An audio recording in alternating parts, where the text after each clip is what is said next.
Welcome to Breaking Barriers to Business, a new series powered by Where It Starts, the Truist Foundation's multi-year initiative to support small businesses and open career pathways. So, this is in partnership with Living Cities and Main Street America. We are traveling through the Southeast, spotlighting business corridors in Atlanta, Charlotte, Memphis, Miami, and Nashville. Along the way, we'll meet inspiring entrepreneurs and discover how these cities and these corridors are expanding wealth-building opportunities for business owners. So, join us as we break down barriers to business success and build a more inclusive future for all. Today, we're in Charlotte, where we will be meeting with our local government city leaders, small business owners, and business-serving organizations who are shaping the communities that they live in. Let's jump in.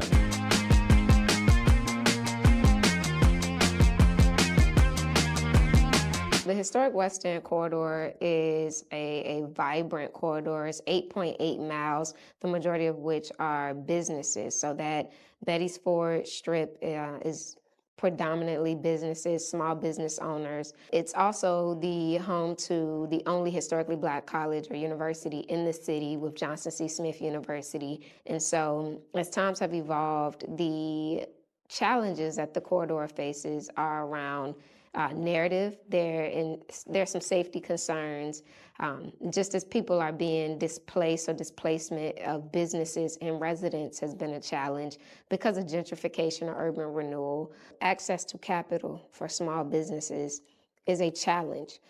We know different systems that are in place institutionally that prevent business owners from accessing capital. Things like small business loans, things like small business grants are often not obtainable for our communities and communities of color.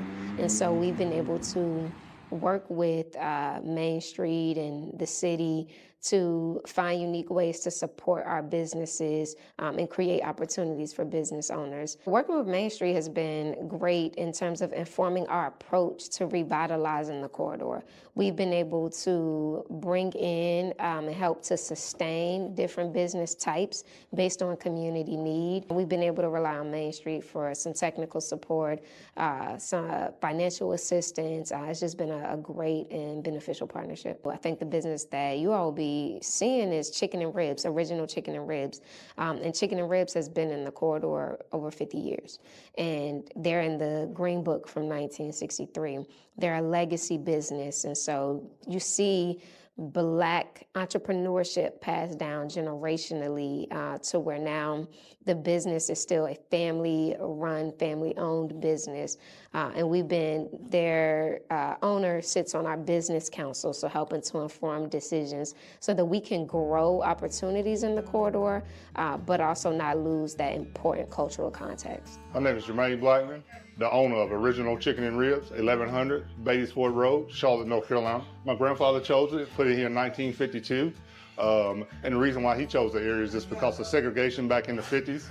So this is kind of the only area that we can kind of come to. One of the biggest challenges now is just having funding to funnel into the corridors. So, you know, we've been almost not forgotten, but just been passed by. Truist and these organizations like that, they helped us with education, how to market ourselves, how to brand ourselves, you know, things of that nature. So we have the same opportunities as the other business throughout the city. So, you know, that's why this helps us break barriers, just to keep breaking the doors down and keep moving forward. The sky's the limit for us now.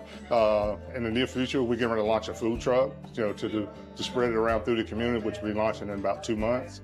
And then we're looking at other places to, you know, try to brand in the city as well. I know that it's challenging. We have business owners that don't necessarily come from wealthy backgrounds or college educated, and they're still able to create amazing things and thriving and sustainable businesses. And so the theme of the Historic West End Business Association is we don't compete, we collaborate. And so it's really going to take a community. When we think about an ecosystem, all that goes into it, we're gonna need the funders to step up and do their part, make those investments into the business owners. I want to see the Historic West End as a destination spot for anyone coming into Charlotte and anyone who already lives in the city of Charlotte. It should be one of those must-stop places when you're coming into Charlotte. Let's dispel this narrative and these stigmas and stereotypes that have followed historically Black communities, that they're unsafe. that Black businesses aren't professional. We want to shatter those glass ceilings, dispel all those myths and stereotypes, and have a thriving, successful minority ecosystem in the historic West End that is a must-see, must-stop, must-shop for residents and visitors alike, because it's going to take a village to really bring back you can't have community without unity, and it's going to take a village to really restore the vibrance of the historic West End corridor. I think in the community, there have definitely been barriers in terms of accessing capital that's needed to grow a business, understanding policy, especially as policies change, and oftentimes they're, being changed. Policies are evolving and adapting to meet a community's needs, but to have this opportunity from Truist Foundation is really meaningful. It's building relationships with these key community stakeholders and partners. And so that's led to better trust, better investments, and better impact as well.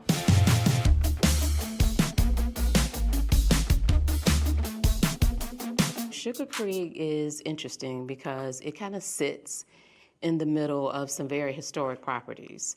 It's right off of I-85, and it's flanked on both ends by promenades. It sits right very close to Uptown, as well as to UNC Charlotte. So it is definitely an area that is important to the city because it's a transportation hub, and it's an opportunity for growth and for economic development because of its positioning in the city. One of the primary barriers is the crime and safety, which, are distractions for some new business owners to come to the area. I have been a business owner in the corridor, and I definitely experienced that illicit activity like right on my front step.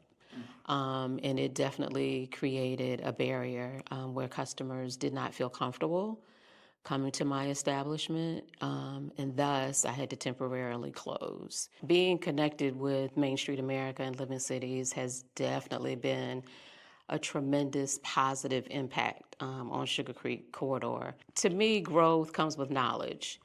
And in working with the two organizations, they have definitely helped us to really identify what those barriers to business are.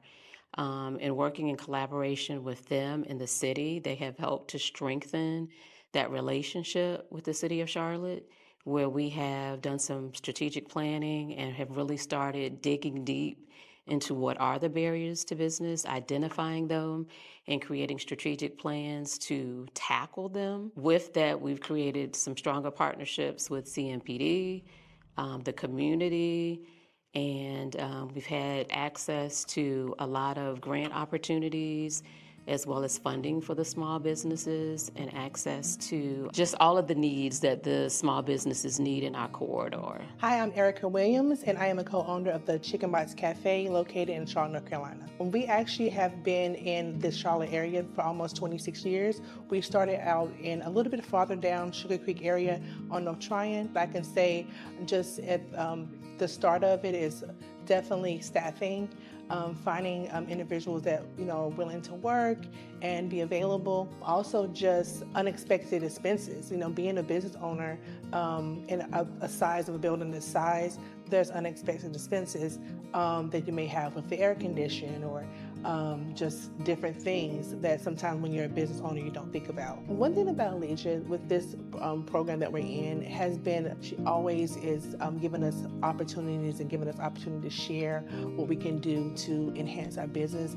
We did acquire a grant. The first one was $100,000 and the second one was $99,000, which was amazing for us. And if we weren't in that group of those individuals along with Alicia facilitating that, we would not have been able to do all of the upgrades that we have. We just recently, about 2 weeks ago, got our parking lot resurfaced and redone, and you wouldn't think that a parking lot would be $100,000 to get that completely done. So she's definitely been a key instrument with us being successful with our grants. I really want in the next 2 to 3 years to really give back to the community and just really thriving in our community, because in the climate of the world right now, it's very, very hard for food businesses. Food costs has increased 60% in some areas, and being able to have organizations like that to help you thrive, I think that is an amazing thing. And they empower you. They empower you to be able to, see that, okay, it's hard right now, but with the help of others, you can be able to really thrive and be profitable and be successful. And I think that's what their goal is, to make this area a safe and happy place for business to thrive and definitely be successful. Small businesses are what is a catapult for the community, and with Sugar Creek being easy access to I-85 and the growth around it, we certainly wouldn't want what's right in the middle to not be prominent as well. I would definitely like to bring funders and partners on board because this is definitely a lift that is more than just one individual, right? It takes a team to make this happen. And my call to action, so to speak, would be join us in helping to make Sugar Creek sweet again and changing possibility into prosperity. There are barriers to advancing this work on both sides, so both in the community, barriers and challenges that residents or business owners face, and then also barriers internally, so how the city is working on delivering projects and programs and services. Internally, we've been able to build those connections across different departments, programs, so that they understand if your project is in a corridor and it's a B3 corridor, you need to make sure you're meeting with these folks as well and that they're at the table.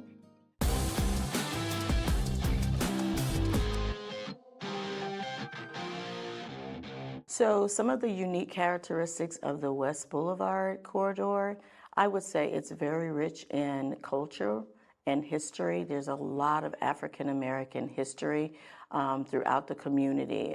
These folks have been there for ages, and they actually love their neighborhood. But the challenges are the economic development piece of, just as the world is moving, we'd like to see our corridor moving along with the changes as well. And the additional barriers, I will say, safety, lighting, public transportation is an issue as well. So yes, there are other barriers, and they do affect the entire corridor. Main Street of America in Living Cities offers a very impactful leadership and just a collaboration along with coordinating your corridor with other corridors. The business that we chose has a number of aging infrastructure. It's an older building that has not been able to receive the capital needed to upgrade. People don't even know it's there, and it's along a major highway that leads to the airport and that leads to the Uptown Charlotte. And we will continue to work with not only that portion of the West Corridor, but also other businesses along the corridor to bring them up beyond the aging infrastructure, coding, such as plumbing, electrical work, just their processing systems. We will also have programming in place to better engage the business owners, learning their rights, learning their business structure, LLC incorporated, things of that nature, just empowering them with the opportunities to grow in a capital way, in an infrastructure way as well. Hi, my name is Ronette. I'm the co-owner. And my name is Tara, and I am also the co-owner.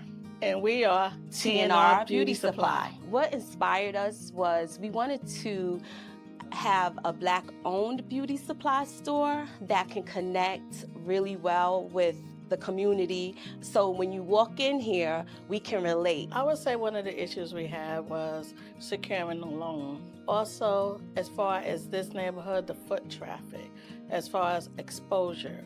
So as you can see, when you come in, we're sort of down the hill. So if you're not looking to the left, if you're driving from uptown, you wouldn't even know we're here. Cassandra has been great. Since all the changes occurred, it's a different energy over here. You know, everyone is excited about it in hopes that we'll have more people coming in and, you know, purchasing items and people in the neighborhood knowing who we are. We are very grateful for her. And the support. Grateful for the support that she has provided, as Joyce Cunningham has provided as well. I would love to see younger people come up and do the same thing, like, hey, Ronette and Tara did it. We can do it as well. Be the role models that Cassandra and Joyce has been to me. Breaking barriers to business pretty much means, in my view, the next generation that's coming up won't look at this as something that's not the norm, if that makes sense. So by breaking the barriers, having a beauty supply store as a Black woman is the norm. We want tourists. We want people to come and actually visit our corridor. We want them to shop. We want to be proud, and we are proud, but aesthetically, if you see something and it looks good, you're gonna come back and you're gonna buy in. So we're looking for the buy-in. So it's real important for us to change the way things are going at this point. Change is evident, change is forever. It's gonna always be evolving. I think we just didn't know where to go, and Main Street and Living Cities has allowed and put us in the right direction of getting funding and getting the leadership skills that we need to carry out this project. I do believe once we are the face of what is needed for change, we'll have what we need to continue throughout the years to keep the corridor going, to keep it vibrant, to keep it, you know, aesthetically appealing for future. I think we've definitely heard of some things have come up that we didn't know about when we first started. And now I think we understand that to really break barriers, it means you got to take action. It's not just talk, it's not just words. And what will be the most beneficial is that not only are we figuring out how to implement the needs and the vision of the business corridors, but we're understanding that action can be in, you know, funding, but it can also be in changing policy, lifting up the stories of the businesses and the business community, and really making sure that we're connecting resources. So it's a lot more than just one action, and it's helped us understand all the different ways that we can support these corridors. Breaking barriers to business means knocking down those giants, tearing down those walls. Let's make it where there's access to capital, because for a lot of minority businesses, within the first 5 years, they just don't succeed. And so what do we need? We need a safe environment, we need money, we need affordable rent, or the capabilities to be able to own our own properties. I like the concept, like, let's break down the barriers. Let's take it a step further, let's shatter them so they can't even be rebuilt. That's a wrap on this stop in Charlotte, but the journey does not end here. Join us at our next stop as we continue spotlighting vibrant business corridors and the entrepreneurs shaping their communities. See you in the next city.